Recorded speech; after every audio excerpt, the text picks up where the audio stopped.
Our devotional thought from Proverbs today deals with the subject of wisdom, and it's just 3 simple thoughts from Proverbs chapter 8, verse 30 and 31. Wisdom says, I was the architect at his side. I was his constant delight, rejoicing always in his presence. And how happy I was with the world he created, and how I rejoiced with the human family. Now, this is wisdom speaking. The wisdom of God, not the wisdom of man, but the wisdom of God. And wisdom says, you know what? I was the architect at his side.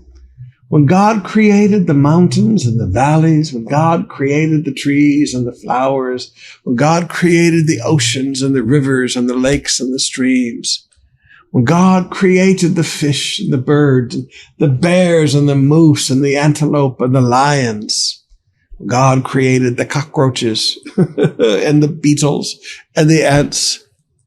I was the architect at his side.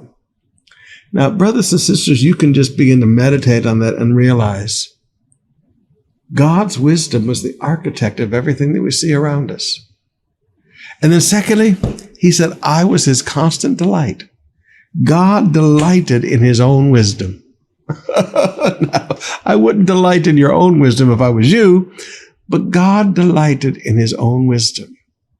Now, before you think that that's too strange, think about how many times you've made a really good decision and you rejoiced in your own wisdom.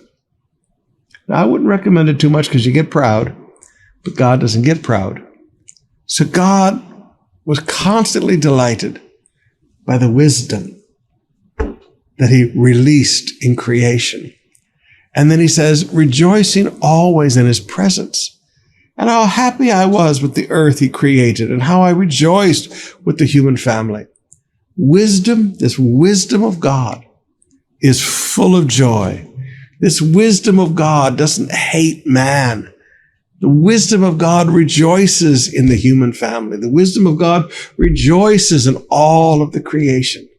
The wisdom of God has no criticism or no put down for anything he has created. The wisdom of God rejoices in the human family.